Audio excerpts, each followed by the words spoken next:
TV information. Today we have a lot of information from you for sorry, today we have a lot of information for you. We'll be going from the Alliance of Sahel States, we'll be going from Nigeria, we'll be going to Namibia, we'll be going to we'll be going to Ivory Coast, we'll be going to Niger, we'll be going to Benin.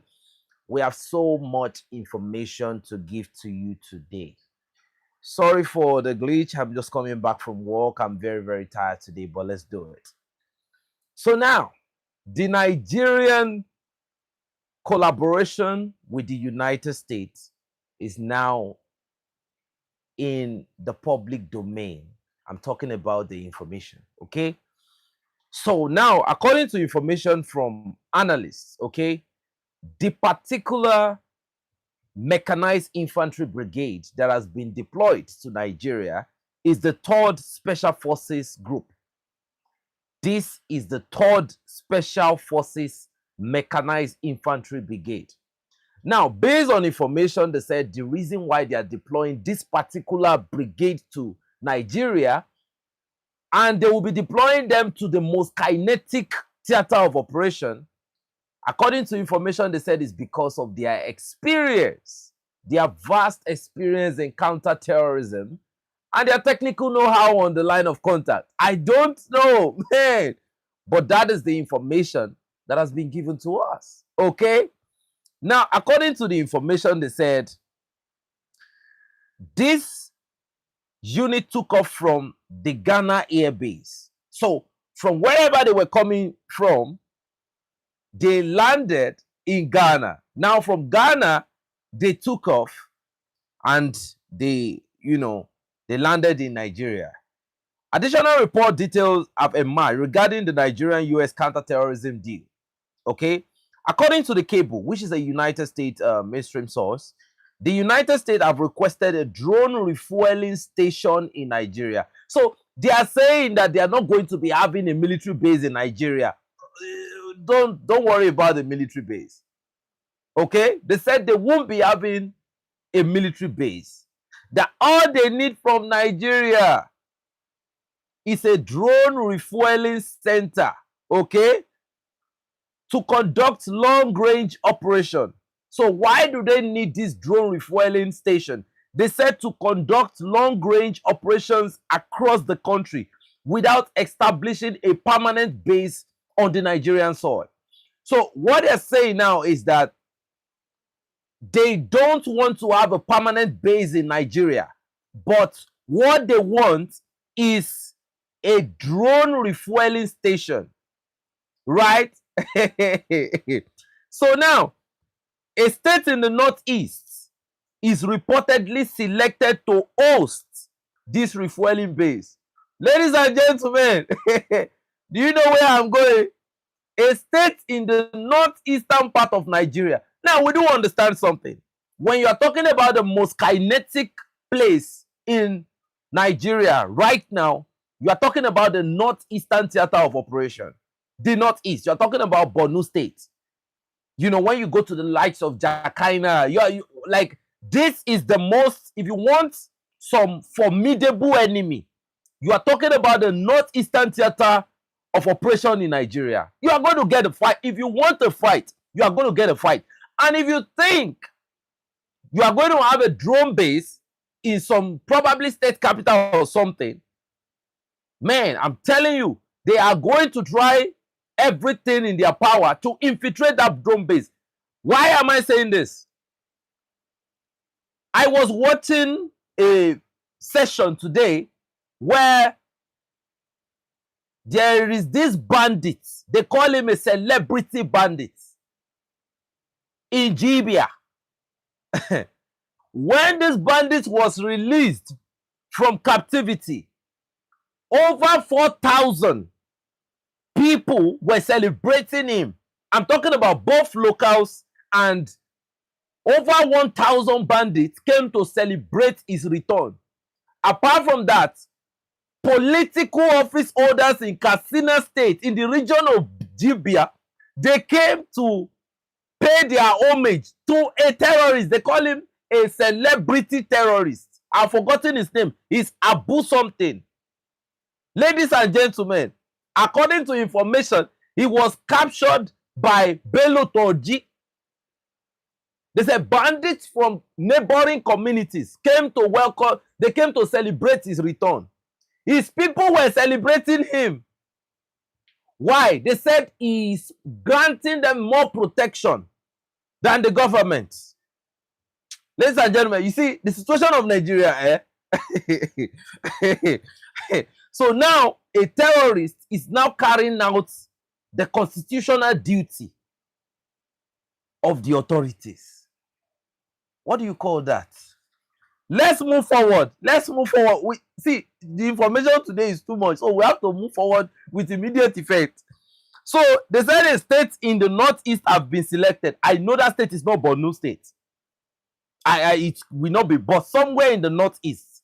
Now, how it's going to affect the Sahel? There is. Look, let's be honest.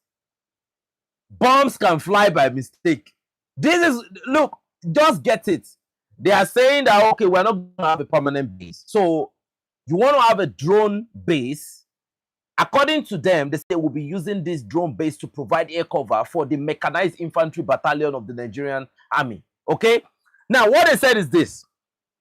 Regarding reports from AFRICOM that a small team of U.S. forces was recently deployed to Nigeria, an official told the cable that U.S. troops have maintained a long time, like they've been in Nigeria for a long time. They said they've been in Nigeria and they've maintained a long time presence in the country for training and intelligence purpose. So, like I said before, U.S. forces and U.S. operatives have been in Nigeria for a very long, in fact, can we say donkey years? They've been here forever.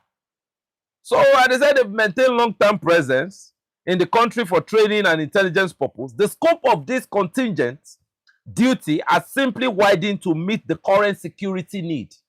So what they said now is that the reason why they are coming in this capacity and at this level is for the current security need. According to further information, previously, this group participated in the counter-terrorism tour in Afghanistan, in Iraq. According to what they said in Yemen, they reportedly play a role in the U.S. strike against Islamic State targets in northwestern Nigeria over the Christmas period. And ladies and gentlemen, their most notorious tour in Africa was in Niger. So let me summarize everything for you about this, the identity of this particular unit that is coming to Nigeria. They've been in Niger Republic. And just to be honest with you, let me do a little bit of playback so that you can understand what we are talking about here. And you can understand the operational capability of this men. They were there, you know, they lost a lot of men in Niger. That is, first of all, we have to establish that, okay? These were the same units, right? A detachment of this unit were involved in the Tango attack, where every special forces operative in that operation, you know, they were neutralized by the jihadists. Now, as at this time, when they were in Niger Republic, the former Nigerian president, Muhammadu Buhari, had to send bulletproof vehicles to Niger Republic. Every Nigerian watching me can remember. I don't know how many, but I know there were much that were sent to Niger. At the time, it was Mohamed Bazoum. They said the essence of that deployment of what they call capability at the time to defend. Now, these vehicles were not to defend the civilians or to defend the troops or to protect the troops, right? It was to protect the political office holders in Niger at the time. Now, where do you think the political office holders would be living at the time? They were living in Miami, okay? So, If they are sending bulletproof vehicles to the political office holders in Niger at that time, it only means one thing. That means the terrorists were controlling almost the entire country, including the capital. I don't know if anybody understands what we're talking about here. Right? That was when they were in Niger. Buhari, all of them were neutralized, my family. See, these videos, right? The videos about this operation was provided when they recovered their camera, this thing. They had to put the video in public domain. They were neutral. The last person tried his best, but it was neutralized. Go and do your research on the Tango attack. Nobody escaped from that operation. Nobody made it back, including the black soldier that was with them. I've heard the story from both the US side and I've heard the story from the terrorist side. And we have the accurate reports. Nobody made it out. Nobody made it out. But they fought well. They fought well. But nobody made it out of that place. Now, late last year, 2025, the leader, the mastermind of that Tango operation was neutralized by the Malian army. So, ladies and gentlemen, this report is in the public domain. You know, we're not just telling stories here. Okay? The mastermind of that attack, very, very notorious. He operates in Mali, he operates in Libya, he operates in Niger. Sometimes he moves to Sudan, right? He operates in Burkina Faso, the northern aspect of Burkina Faso. At the time, he was neutralized in Mali last year. One of the operatives, again, that was neutralized in Mali last year was part of the guys that took part in the 9/11 attack. And his main job was the controlled demolition. If you look at the 9/11 attack, some of the buildings were falling without nothing. Like, you understand? So they said his own specialty is controlled demolition. They were all neutralized in Mali. Now, I was asking a question. Why is it that all the most notorious, you know, deep state trained non-conventional soldiers, why are we now seeing them in the alliance of Sahel states? Do you get the story? Do you get it, Jack? Why are we seeing the most now? These guys are not, some of them are not natives of Africa. They are not African indigen. Have you heard recently that Hezbollah, right? They are in Côte d'Ivoire currently. Have you heard? So let's move forward, okay?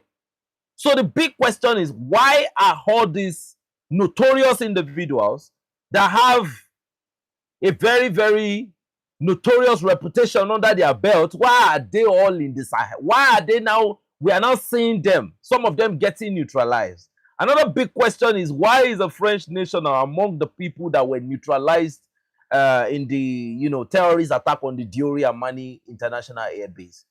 It came with the terrorists. Why?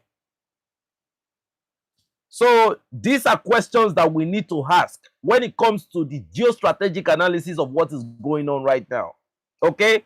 So for the people that called for American help, help is here. Okay?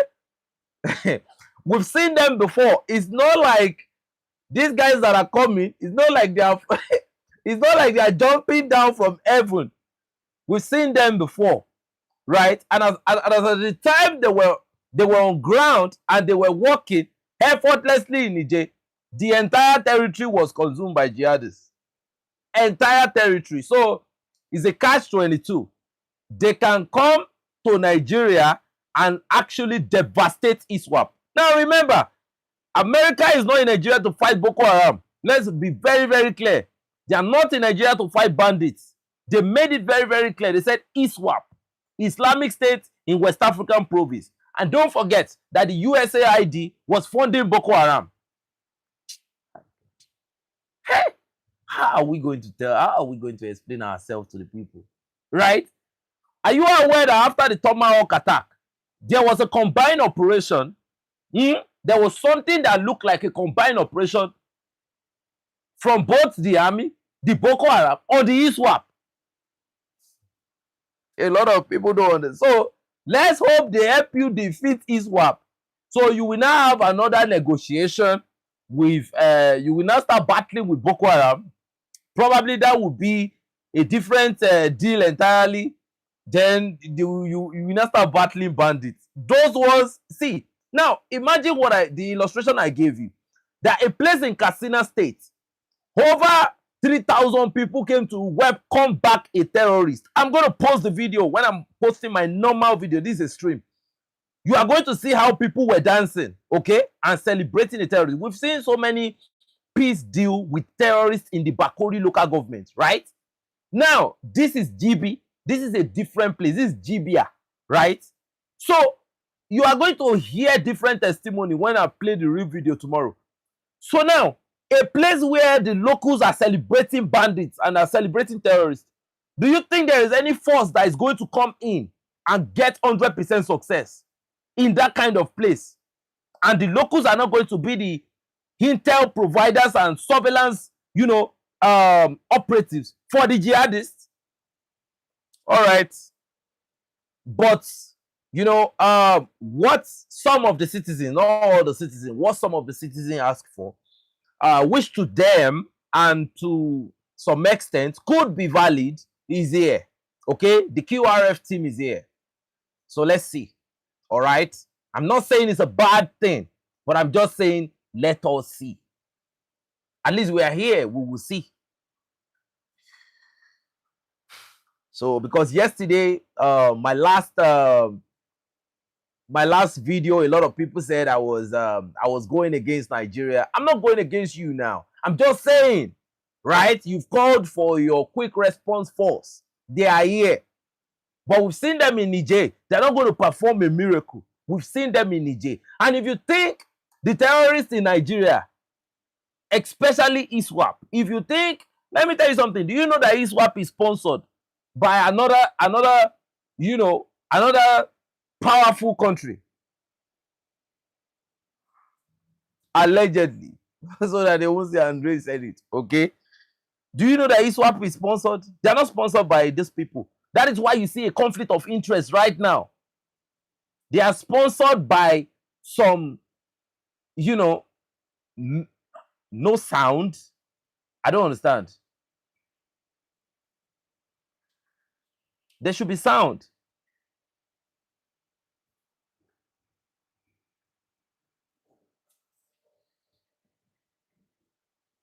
Families, can you hear me? Oh, man.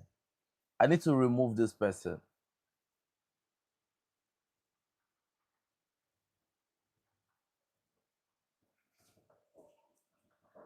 So, so the issue in Nigeria is a long one, and it will take a lot of time for, they are distracted. Look, I'm tired of these people. The reason why they are doing this is because maybe the things I say kind of irritate them, but it's okay. Let's move on. So, that is about the US deployment to Nigeria, okay? And to be honest with you, I'm telling you, if nobody is telling you this, okay, I'm telling you right now that the security situation in Nigeria is so deplorable to the point where it will take a coalition of a global willing, not just a willing, a global willing to rescue this or to rescue anybody here. A situation where the locals are now seeing jihadists as their hero. The situation is out of control. And you can track it back to poor governance, nothing else. Corruption, embezzlement of money, in impunity. They can't deny it. But if I post, if I show you some of the videos of these people, you won't even be able to pity them.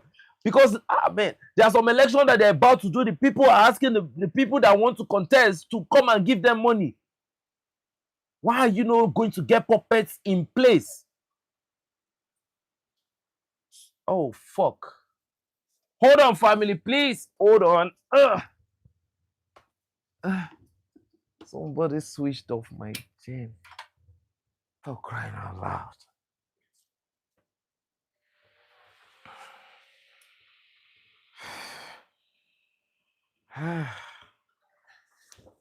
I think somebody switched off my gen. I don't know. Maybe the person is trying to help me. Okay. So that is the first information. Yeah, lie down. No problem. We on. So that is the first information of today. So we got that sorted with Nigeria.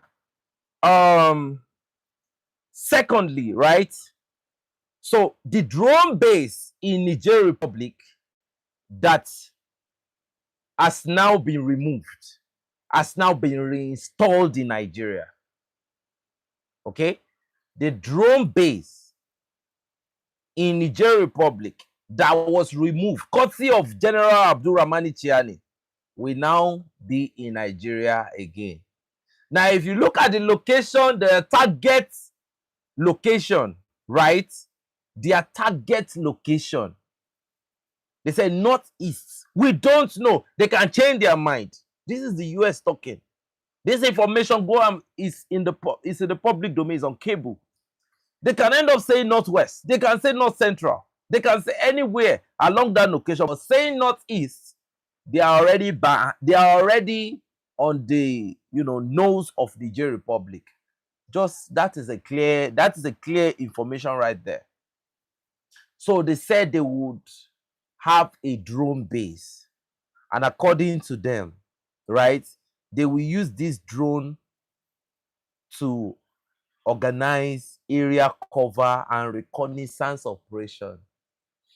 So the question is, that reconnaissance operation, will it just be for well, so that is it. The people can be the judge, actually.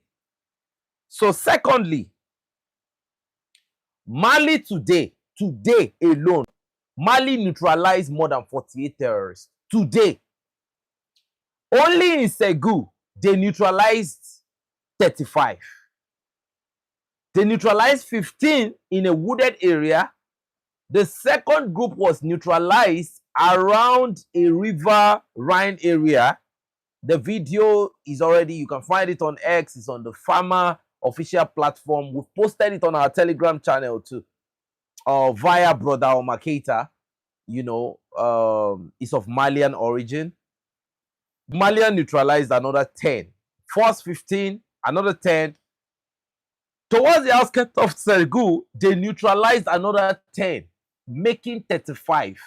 KIA in a single day. They are not coming back. Now, this is done completely by the Malian farmers. In Menaka, the tier 2 Malian forces, so there's a tier 1 Malian, you call the farmer, and there's a tier 2. They completely routed the FLA in their hideout today in Menaka. So as we speak now, the Malian farmer and the African Corps have been able to create a safe corridor between Kidal and Menaka. They have been able to create a safe corridor between Kidal and Menaka in such a way that jihadists no longer operate between Kidal and Menaka again. Everywhere between Kidal and Menaka now is Jetta Hotel. Now don't forget, when France was in Mali, between Kidal and Menaka, you cannot even come close to Kidal. Talk less of even saying you want to near Menaka. You cannot get close to that territory. You can't. It was a no-go area. But now they have cleared that corridor. And you see, I posted a video yesterday. I know a lot of people saw the African Corps, the way they deploy with the Malian armed forces. You can see the level of training. You can see the operational interaction between both forces. To be honest with you, we know the people that are in Africa to come and work, and we know the people that are in Africa to come and steal resources. It's very, very clear. Look, the way the Russians, right, they are ready to lay down their life in Mali. You will know that these guys are not here to play. They are here to fight. And they are fighting, and we are seeing it. Thank you very much. The training is on the next level. Whatever is going on in Russia and Ukraine based on kinetic level, I'm telling you, it's already incorporated into the Malian army capability. That is why you saw that American Global Fire Organization saying that the Malian military right now, they are formidable. Right now, to say that some bunch of jihadists can create a sort of economic blockade or to create an encirclement around Bamako is impossible at this point. It's not possible. Or to try to launch a terrorist attack towards the Bamako airport is not possible. And you see, we've gotten to a point now in this social media warfare where any information, you will see some videos. You cannot be sure if the video is real. You will see a video of Bina Diarra talking, but Bina Diarra is gone. If Bina Diarra is crawling right now, judgment is done and dusted. 72 virgins delivered. Bina Diarra is a done and dusted conversation. But you still see these people trying to do an AI video of Bina Diarra. Do you know why? It's about your mind. Because they know the people are the targets. Okay, let me tell you something. Why do you think the people in Katsina State, why do you think they are worshipping bandits as we speak? It is because mentally they have been captured. Why? They have been made to realize that, look, your military cannot protect you. These people are better than the military. They've surrendered. They are surrendered mentally. And let's go to the physical aspect of it. You know, operationally, the people have been failed by their government, not by the men. So, but in Mali, the reverse is the case. Response timing. You see, I told people, I said something today on my Telegram show. I said, in the Sahel, the jihadists are facing the troops 1v1. That is why you don't hear something like 200 civilians neutralized. Because for you to get to the civilians, you are going to have to go through. Look, and a lot of people will see informations like JNIM ambushed 20 soldiers, right? You are laughing. But in your own country, is 300, 500, 400. They will keep lying. Civilians. But in those places, there are troops. They dare to stand in the gap between life and death for their civilians to live. Look, we can't make this stuff up. All right, let's move forward, families. So the Burkinabe VDPs, okay, they have captured a jihadist leader today. They call him Sita. To be honest with you, around the time when they made the video recording of this man, I can tell you categorically, the left side of his face, that jihadist I'm looking at, if you compare his passport to what he looked like at the time of his capture, now he wasn't the only one that they captured. They captured 5 of his comrades. But at the time of his capture, now they did not capture him just by cornering him. They captured him because he surrendered after extreme firepower, like they were dominated completely. Now, some were neutralized. But, you know, imagine, that's the leader. That's the person telling them that, you know, to kill is for this and that. But, no, the Nigerian military are trying. Go to our Telegram channel. Look at one of the testimony of the Nigerian army that I just dropped right there so that you can understand the Nigerian, you know, the Nigerian military issue. See, the military, and see, the way the military are being treated is the way the civilians are being treated. You see, Nigeria is a captured state. If we can establish, look, there are too many evidence out there. The military are equally suffering what the civilians are suffering. There was a time, Nigerian government, when they wanted to procure vehicles, they wanted to procure APCs, right, for the troops. They went to procure APCs that it was known that these APCs are faulty. It's as if you are buying second-hand APC because they wanted to economize. Most of those APCs broke down and the jihadists overran the troops that were in that deployment. So soldiers complain. Soldiers, they complain about their rifle. They complain like, my rifle is jammed, like we need better this, and you won't see that soldier again. The son of General Olusegun Obasanjo, General Olusegun Adeniyi, he complained on the battlefield. You watch that video, thank you. He complained on the battlefield that the jihadists have shot over 100 RPG at them, and all the armored vehicle that they had, right? Everything is collapsed. And he called in a video that they need help. I'm telling you, that was the last time we saw that man. That was the last time. That was the end of his military career. So, ladies and gentlemen, according to the information we received via a Libyan mainstream media called IDAS News, according to the information they gave, they said Captain Ibrahim Traore, the president of Burkina Faso, said the assassination of former Libyan leader Colonel Muammar Gaddafi, his son Saif al-Islam Gaddafi, was a deliberate step to ensure Libya remains a fragmented and obedient state. Obedient state. With its oil wealth. According to the information, they said with its oil wealth available for looting rather than belonging to his people. He called it an economic warfare. Captain Ibrahim Traore called it an economic warfare on the people of Libya.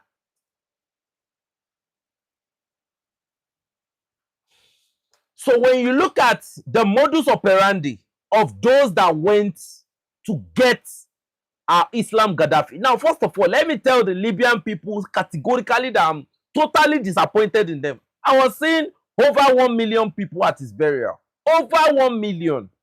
So you are telling me if it was that important that over 1 million Libyans can stand at his burial ceremony? They were all crying. Some of them were complaining. Some of them were doing a lot. All that is fake for me. If somebody is so important that over 1 million people can stand around him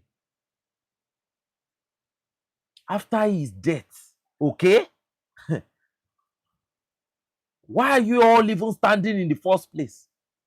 So you want to tell me, among that 1 million, 10 people cannot protect him? Right? According to information that we heard, right? According to the information we heard, they said he was going after those that were taking Libyan oil. He contested in 2021 to unify Libya. They said the two separate regime, you know, Libya right now is being governed by two separate leaders. They are totally against him. Because imagine somebody like that, imagine. He has that potential to unify Libya. If he unifies Libya, they are useless already. So according to the latest report that we are hearing now, it's an external assassination attempt. Apart from that, they said a bounty has been placed on his head for a while. Now, 1 million people are gathered at his gravesite. When he was here, 10, just 10 out of 1 million, 10. Do you know how many people you have in 1 million? 10 could not gather around. 10, just 10.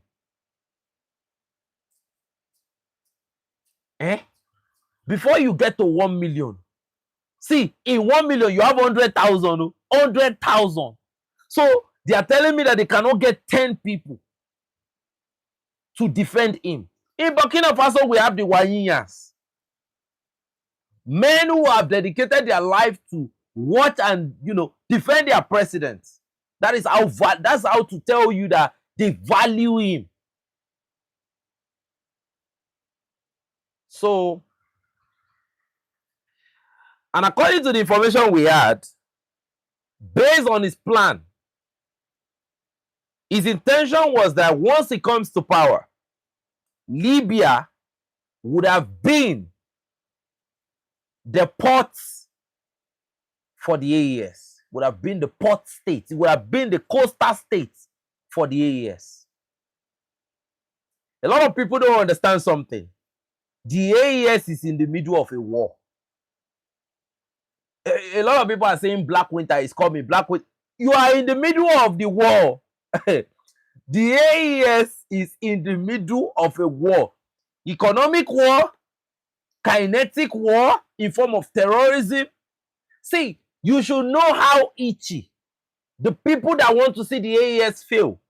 You will know how terrible they feel right now for them to deploy an operative of their nation together with some terrorists. You should know that it has gotten to this point, not even here. It has gotten here.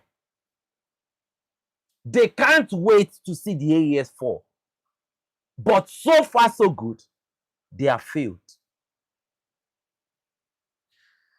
That is where we are right now. So for those that are still expecting maybe something will happen or one thing will happen, another thing will happen, no, we're already in the midst of that Black Winter, that notorious Black Winter that you've been hearing about. We're in the midst of it. So don't look at it as you see, how do you fight a war? Economic blockade. You see that thing that happened in Mali alone, that destruction of trying to sabotage the civilian energy infrastructure is enough to cause regime change in some places if majority of the citizens are senseless. Now this is a show that the Malian civilians are smart. Look, those guys are on another level. For you to have a group of civilians, right, that understand that this particular thing is not created by our regime. This is an imposed aggression. And we need to stand with our government in such situation, man. Because in some countries, I'm telling you, they will be coming, come and get these guys. That's what they will be saying. So, ladies and gentlemen, we have a fresh information right now. Let me ask you this question. What is the difference between the war going on in Ukraine, right, in the eastern part of Europe, and the one going on in the AES? Can you tell me? There is economic sanction on oil, right? They are trying to make sure that oil does not get to Mali. See, if you really know what they are trying to achieve with just that oil blockade alone, then you will know that this is real war at our doorstep. And if you think because it's in the Sahel, you think that gradually they will step. No, they will step on everybody's door. Because these are people with greedy agenda. And the African dream they had is not the African dream with Africans. It's the African dream without Africans. Do you think some people don't enjoy what is going on in Libya? They are loving it. Whatever is going on in Sudan, they are loving it. So according to TASS, which is another mainstream platform, Russian news agency, Russia has announced its availability, okay, to play a mediation role between ECOWAS and the AES. Either you like it or not, counterfeit or genuine. We have two blocks now in the western part of Africa. There's nothing like West Africa again. The western part of Africa, you see that language West Africa is packing all of us together. So let's both of us restructure that language. The western part of Africa, we have two blocks now, ECOWAS and the AES, right? That's what we have now. So Russia is saying that they are ready to mediate, right, between the ECOWAS and the AES with the aim of restoring dialogue and stability in West Africa. We want to dialogue with ECOWAS. Before I get to that, let me finish this statement. They said this statement was made by Igor Evdokimov, Russian ambassador to Benin and Togo, during an interview with Russian news agency TASS. First of all, this Russian man, I think, is too innocent, or probably, maybe it would be better I say he is naive. Okay? He doesn't really understand what is going on. He doesn't understand. You want to negotiate a dialogue between AES and ECOWAS. Look, I don't know if anybody understands. If you've seen the behavior of the selected puppets in ECOWAS. Now, let me tell you something. Most of the people you have in ECOWAS, they were not brought in by the electoral process of democracy. Let us be very, very clear. These people are selected. They take orders. They are being told what to do. So to say you want to negotiate between, you want to dialogue, you want to create a dialogue, right? Normally, a dialogue should not even need anybody to mediate. We are Africans. We should be able to sit with ourselves and, you know, whatever conflict we have, we should be able to resolve this conflict on our own. Right? Look, Africa, the way I see Africans, I don't see Africa as a continent where we have issue and we have to go and call on a Russian or go and call on the US to, like, what is going on in the DRC. All this thing is set up. Do you get? Look, let me just be very clear. At this point, this Russian ambassador, in my opinion, is naive. He thinks it's in Russia. You are in Africa, fam, where the ECOWAS leadership, they are not there for their people. Look, that is why we have to understand something. The Beninese people, the Ivorian people, they are good people. Now listen, for every bad regime, there are people that are supporting and benefiting from that regime. So, and these people are somehow privileged to always speak sometimes. And when they speak, there is a certain level of PR that's being given to them. So that you see some Ivorians set camera and they start saying some terrible things about Burkina Faso, it doesn't mean that the Ivorians are bad people. It doesn't mean that that is the general opinion of the Ivorian nation.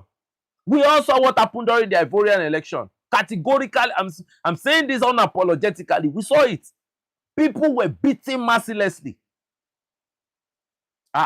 Look, it's not so far away. The election just So when some group of people are speaking from Ivory Coast, that is not the representation of the true Ivorian interests. These are selected individuals. Have you listened to the president of Ivory Coast before? He can barely even speak properly again. I listened to him. I was like, man, they are punishing this man at this point. The president of Benin. You think if he's doing well for his people, you think that coup? Did you see how the people were rejoicing during the coup?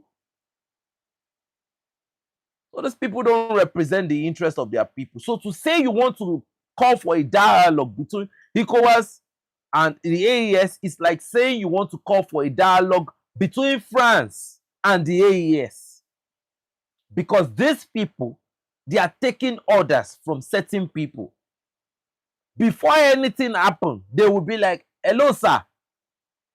This is what we've been told. Right? What should we do?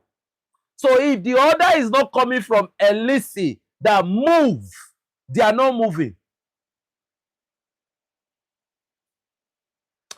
Are we clear? If the order is not coming from Emmanuel Macron or somebody else that, okay, yes, you can now move. A lot of people don't know who puppet. You don't know the definition of that puppet. A puppet is somebody that you push. As you are pushing, as he's sliding forward, you drag him backward. I say stay. That is it. They don't represent the interest of their people. So to say you want to negotiate a dialogue, that's a conversation, is a dead conversation on arrival. You cannot, because the orders they've been given is to fight until they conquer. That's not possible. So in life, the current geopolitical definition of sovereignty now is to be so harmed to the point where your neighbor respects you. We are in the era of respect. We are not in the era of smiling. I'm so harmed to the point where you feel like, man, if I mess with this guy, anything can happen to me. The only reason why they've not sunk Iran right now is because the opponents of Iran are looking at it that, man, if we sink Iran, you know, a lot of body bags might be needed that we'll have to start ordering body bags. I'm telling you, nobody, we are currently in a world where nobody respects and nobody loves any. See, that word love is very, very dangerous now. So you are in a world right now where you have to be so dangerous to the point that your enemy looks at you and be like, man, if I mess around with this person, why do you think North Korea is not in trouble? Because they have some nukes. So the AES should continue to harm themselves to the tooth. Why is it that currently there is an investigation in Ivory Coast concerning an allegation that there is a probability that their aircraft flied in some machineries during the attack in Niger Republic? There is a find. They are now launching an investigation into that case. It should that even be something you should be investigating if you are not somehow, yeah, where are we? So according to the information, they said Moscow plans to contribute to the restoration of dialogue and understanding between ECOWAS and their counterparts in the AES following the divergences that arose in the past. Look, there's no divergence between us. I have Ivorians messaging me, telling me that they love what I'm doing. I have Beninese. Do you know that Beninese, they are our people? Do you know that there are Yorubas in Benin? Right? Look, a lot of people might think that we are speaking for the interest of the people even in these countries because their voice have been emasculated completely. They cannot even speak. If they speak, they pick them up. You might probably not see them again.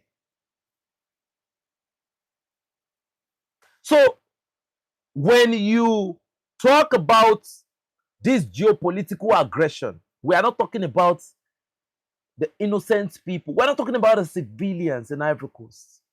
Now, among the civilians, you have to understand there are some civilians that feel privileged, that are privileged, that they act with so much impunity because they're in connivance with these corrupt regimes. They are there in almost every country.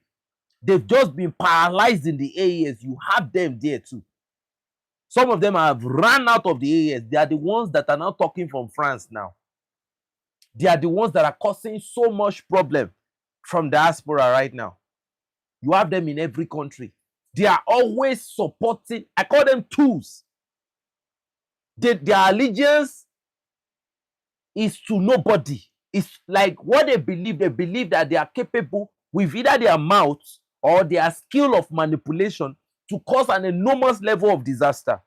So they believe that they are like terrorists. They believe that they exist as normal citizens, right? So any regime that wants to get to power will try to bribe those people, and then you see them talking. You see this man they called I've forgotten his name. Is the proper example of what I'm talking about right now. So Evdokimov should go and rest. We've had enough of this. This whole thing now, we should draw the line. I said, if you think that the people in these leaders in ECOWAS, that they are representing their people, look at the coup d'etat in Benin Republic. First of all, look at that coup d'etat. Look at that coup d'etat. Did you see how the people came out and they were supporting? When Colonel Pascal Tigri came out and said the people should come out and defend this operation, do you see how the people came out with Benin flag and they were shouting? If the regime was so solid, why that chaos? Why that quagmire? If it was a legitimate regime, these people are selected. So when we speak, we are not speaking for the interest of those regimes.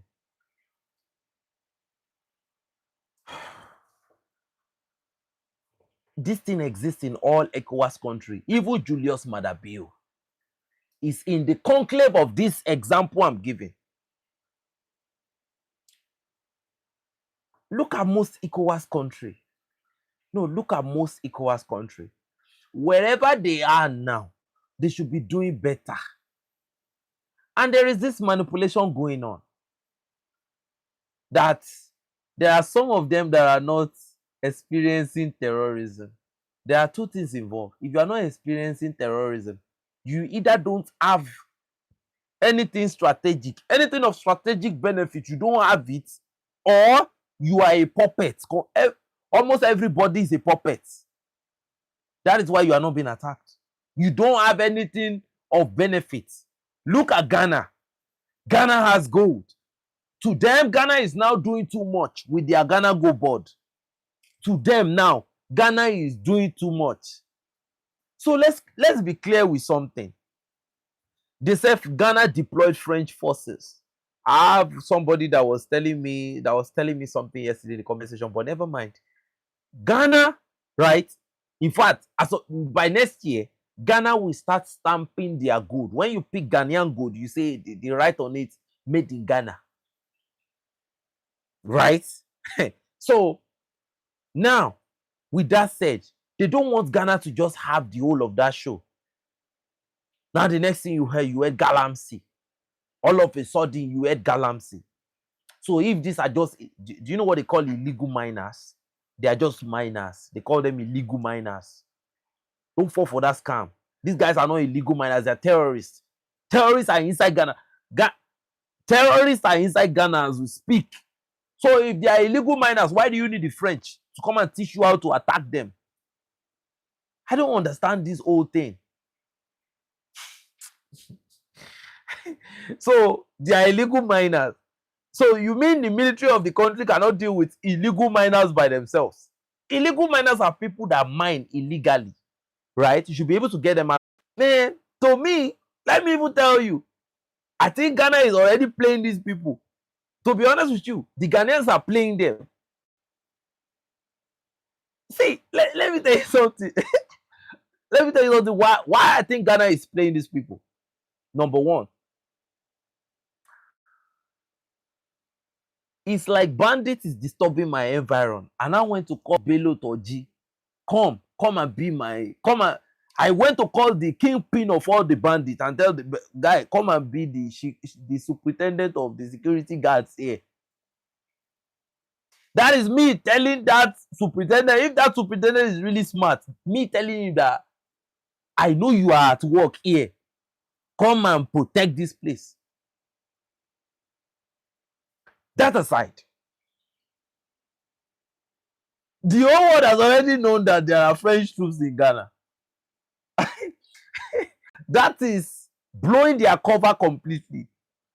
I don't think there is anybody that listens to African information that is not aware at this point that French forces are in Ghana. I'm telling you, these people they have been exposed beyond. They have been in Ghana for quite a while. But the moment the civilians spotted them, it was all she wrote. Now, again, I will say this. These guys inside Ghana does not represent the interest of the Ghanaian people. Africa. Hey. Families, I'm saying the truth now. Okay? These French and American forces inside Ghana, left to the Ghanaian citizens, they will kick them out at God's speed. But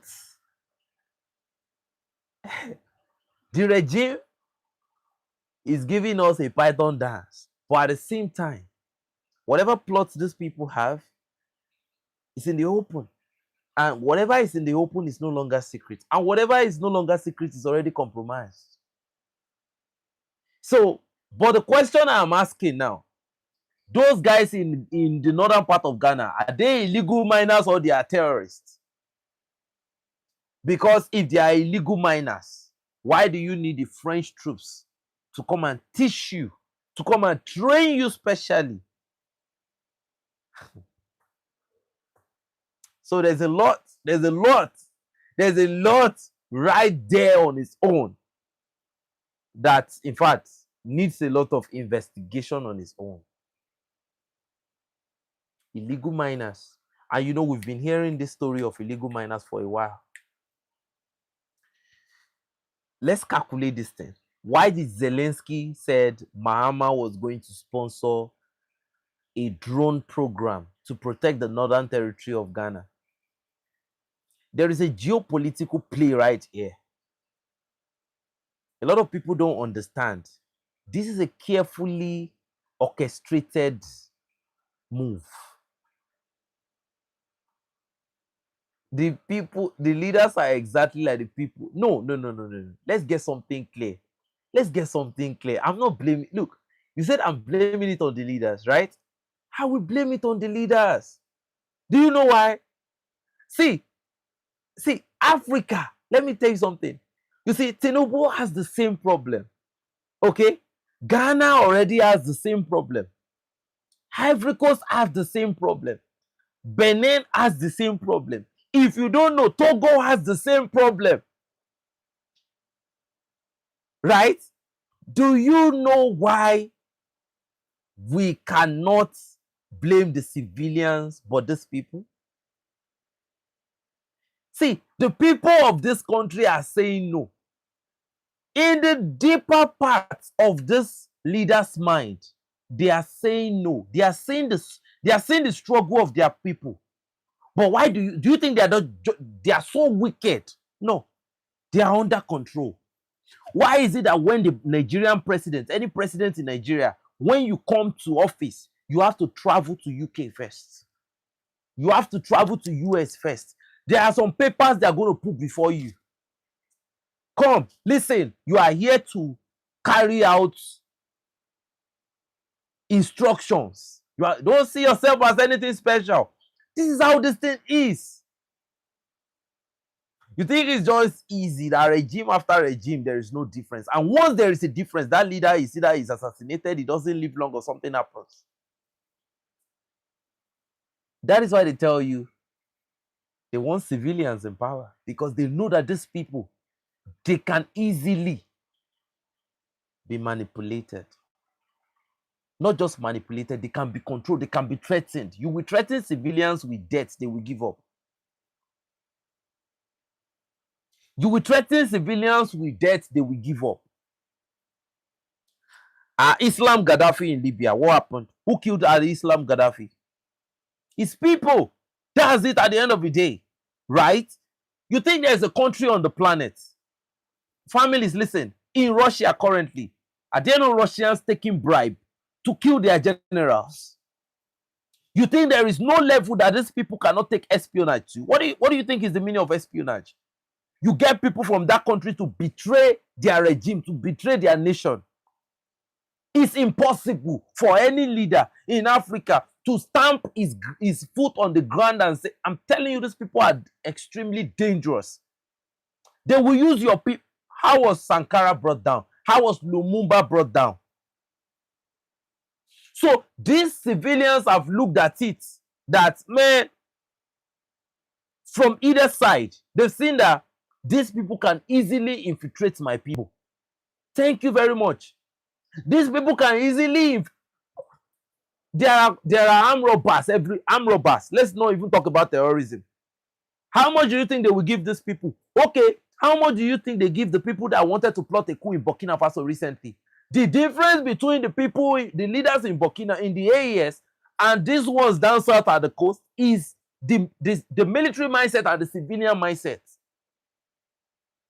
Captain Ibrahim Traore said he's ready to die for his people. You think any civilian down south, do you think Alassane Ouattara wants to die for his people?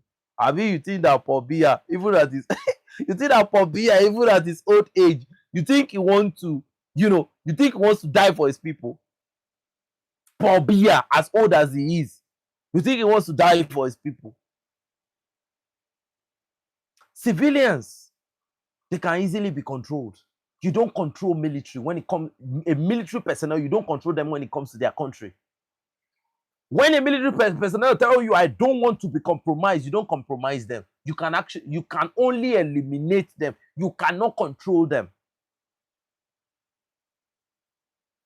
Do you think any civilian leader can actually stand in front of a national TV like General Abdurrahmani Chiani did and call out some other, and even mention the name Emmanuel Macron that is responsible? Do you think any president, I want you to, I challenge anybody, you tell me that any civilian president can stand in front of a national television and say, Emmanuel Macron, you are responsible for this? There is no civilian president in Africa that can try it. You get this only from the military. So number one, you can't blame the civilians. You equally can't blame the government, but you will blame them. Why are you blaming them? You are blaming them because they don't want to lay down their life for their people. That is it. That is the, see, once you take a decision that, okay, let me tell you something. To rule Nigeria right now and make Nigeria great, do you know how many NGOs you have to kick out? Do you know how many secret agents are inside Nigeria that are working? You cannot even count the number of NGOs in Nigeria. Do you know a lot of foreign interests inside Nigeria? You will now say you want to change everything overnight. The number of deep state agents that will be on your matter in this Nigeria alone. See, making that decision as a civilian that you want to purge a nation of all the bad eggs inside, you are fighting a big war. That means you are going to war. Imagine putting economic blockade on Nigeria. Imagine hitting the hydrocarbon infrastructures. Imagine, and they will pay. Do you know how many poor people they can pay in Nigeria to form a rebellion? So when these leaders, these civilian leaders get to place, they will just tell them, look, this is the instruction. It's either you follow this instruction or you forget it. You don't want to. Ibrahim Traore said he told them. They told him you can rule whichever way you want, but this is what you have to do. He told them he cannot betray his people. You only get that from military people. You will never ever. You think anybody will kick the British out of Nigeria? You kicked out the Americans from Nigeria, you will go to the worst war that you ever have. And you know Nigeria's population. Don't be surprised you will see like 1,000 neutralized in a day. That you will be getting those numbers. Numbers that will be shaking the war. So you need, look, civilians don't fulfill this type of obligation you want. I have calculated these things. You need to be paranoid. You don't have to be a sheep. You have to be a goat to say you want to free your people from oppression, because you will definitely go to war. During Goodluck Jonathan's era, they put economic sanction on Nigeria. They put arm embargo on Nigeria. No, Nigeria could not buy any type of weapon.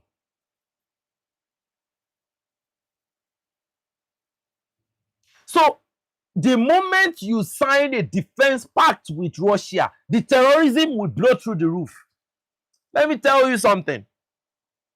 There is a suspicion by some deep states that something could happen and a revolutionary leader will rise in Nigeria. Why do you think terrorists are now extravasating? Do you know how many sleeper cells you have around the southwestern and southeastern part of Nigeria right now? Like sleeper cells that have not been activated. Thank you very much. 99% of people that are complaining, I'm telling you, oh, did you think they were lying during their manifesto? They wanted it. But when you get there, look, let me tell you something. For you to be a good leader, go and look at most of the good leaders. They don't finish their regime. They don't. You will be frustrated. Something will happen. You cannot dock the MI6 in Nigeria. You cannot do it.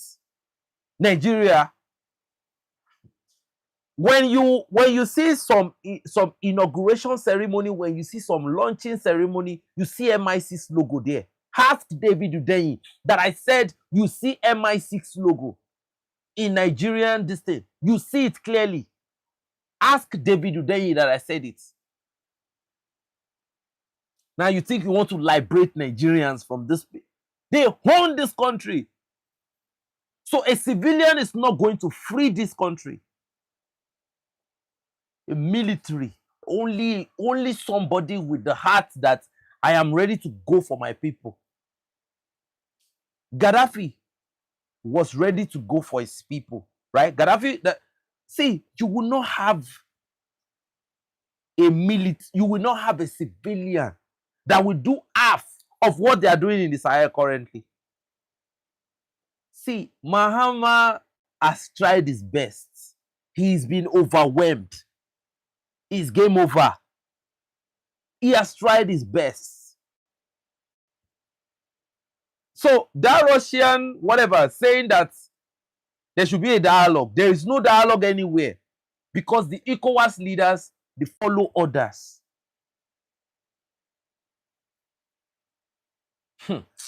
Kai, a lot of people don't understand that politics was built for corruption. Democracy was built for corruption. It wasn't built for nation building. You cannot survive it. What do you think they wanted to do to the entire leadership of the AES? They discovered that these people are patriots and these people, like, they are working for their country. It was a decapitation, it was a planned decapitation assault on both the military and the civilian leadership. Do you know what that means? Take out every nationalist, take them out. Bring the puppets back. When they say bring back constitutional order, who wrote that constitution? If it's your own constitution, you can decide on what you want to do. They wrote that constitution. The Beninese constitution. You think it's the Beninese that wrote it? Nigerian constitution. I was told that the real Nigerian constitution is in UK. The real constitution, like, when you hear some things, you'll be saddened. Abiola was taken out. Like, any good leader will be taken out. And they won't be taken out by, so they will be, somebody will be paid a very cheap amount of money to take you out. Poverty has been strategically weaponized so that assets can be easily affordable.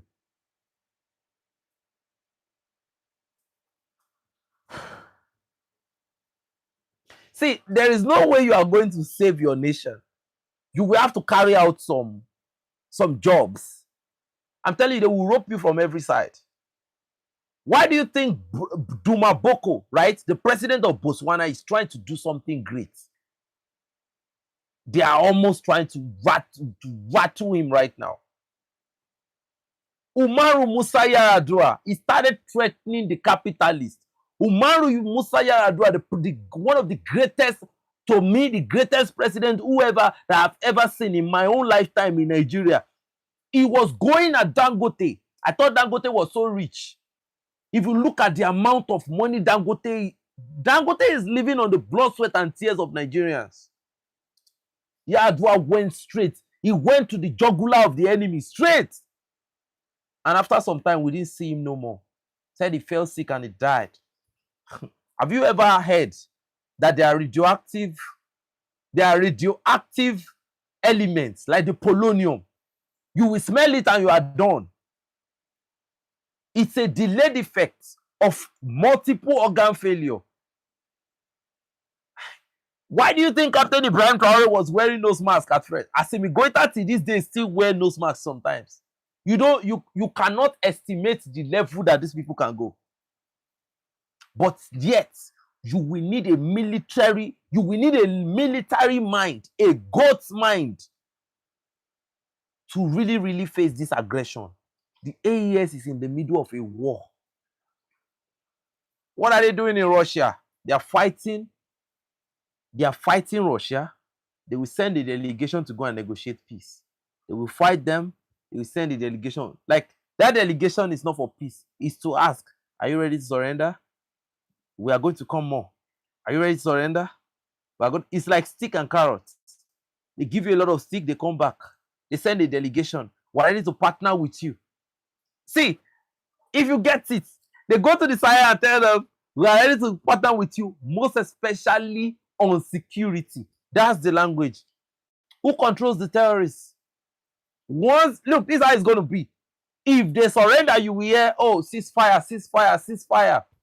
They will do some kabuki theater, and the next thing you will hear, oh, now fuel is passing, and this, even though some jihadists must have lost their cause, right? The media will now be manipulated to change the narrative they are pushing right now. They are attacking the AES from the media perspective. This is complete war, if you don't know. They are attacking them from the media.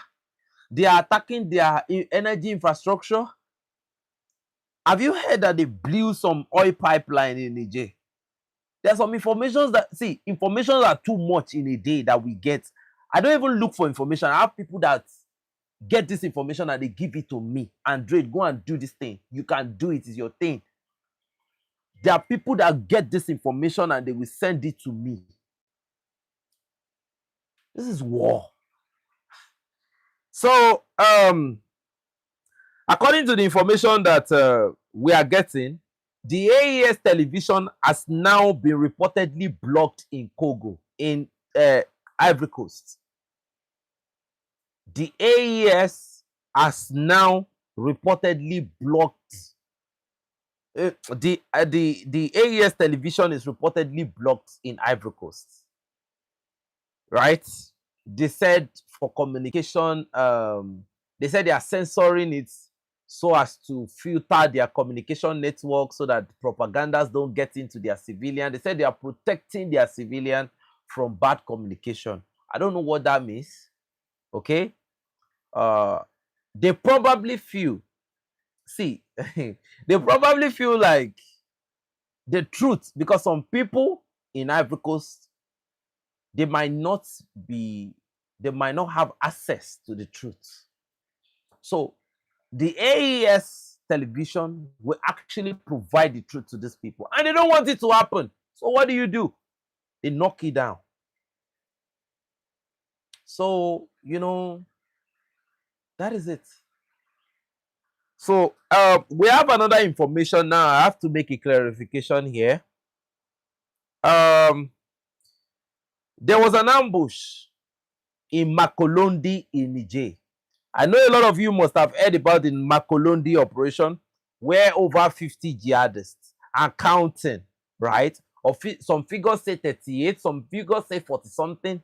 According to sources, we are hearing that over 50 of the jihadists were neutralized, and the jihadists were able to knock down 3, okay, but they lost more.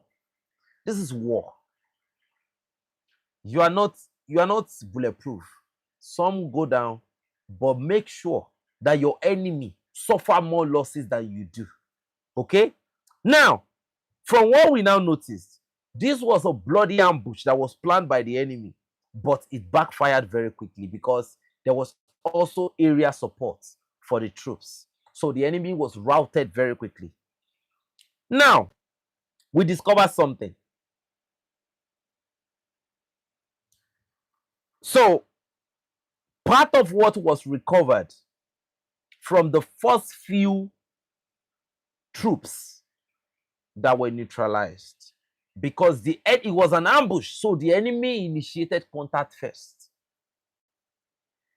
So they recovered Starlink. Families, they recovered Starlink. Now the problem is that I have is that why is the AES, I mean the Nigerians, why are they still using Starlink? Why are you using Starlink? Now, The Starlink can give you some sort of network connection, very fast network, but with this Starlink, right, they can equally target you. The people, see, the powers you are dealing with, they are principalities and the rulers of darkness. See, Starlink is for everybody until it's against their interests. What was the Starlink used for in Iran? I can never use Starlink in my life. I'm telling you, it's extremely dangerous for you to use Starlink. For anybody to use Starlink. Senegal have given the license for Starlink to be deployed in their country, and some other countries. Starlink. Do you know that they use Starlink for targeting, precision, high-level precision targeting? So for me, I kind of believe that for that ambush to happen, that Starlink that was recovered might actually play a role. I'm just saying, with Starlink, they can actually know your location. So whatever defense you think you have, in fact, they have a clear eyes on the ground. Because you have a Starlink that is operational right there. They can spy on you. They can do so many things. Do you know that it's part of the American policy that every application that is linked to them can be used to spy on you? Oh, see, this life, So for me, right, I don't know if the Nigerians can come up with something different, but Starlink, when you are dealing with a life and death situation, is dangerous. So the Niger Republic has now acquired a new drone. They call this drone Karesu drone. That's the information I just got this evening. They said Niger Republic equipped itself with a formidable drone weapon against terrorism. They said the Karesu drone is capable of detecting both mobile and stationary targets and carrying up to 12 missiles. They said this will be a major asset for the Nigerian armed forces. According to the information, this drone purchase was made to a region of about $80 million. $80 million. Families, you see, Africa was once upon a time a continent that cannot afford capabilities of this magnitude. Niger, and I'm telling you, the reason why Niger got this capability is because, you know, during the attack on the Diori Amani air base, I think one drone was actually destroyed. One. I don't know, but it was not a Baraktia Akinchi. It was something different. From the way the wings was, it looks like an Aksongo drone. So now this particular drone that they've now gotten now, I will go and do more research on its operational capability, you know, and the HP and every other thing. But Niger has now gotten this drone capability now, so that, you know, they will keep their operational capability on the battlefield even better than it was before.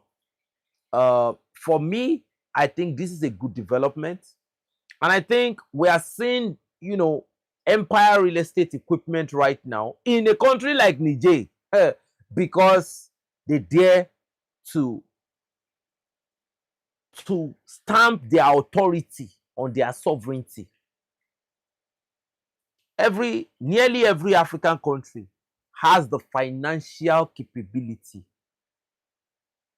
Nearly every African country has this level of financial capability. But the reason why, you know, all these things, African country needs aid and all of that, is because puppets are being installed and resources are being plundered. Do you know how much Niger must have been getting from gold, petroleum, and uranium a lot of money. So to buy a drone of $80 million does not seem like anything to Niger. Now, this is another reason why the enemies are even more angry. How dare you spend $80 million unsanctioned? Because to them, they should give you order on what to do with your money. Do you know how France was living with the Francophone Afrique bloc? It is France that we say, okay, this is what you can buy with your money. This is what you cannot buy. This equipment is too lethal. You don't need it.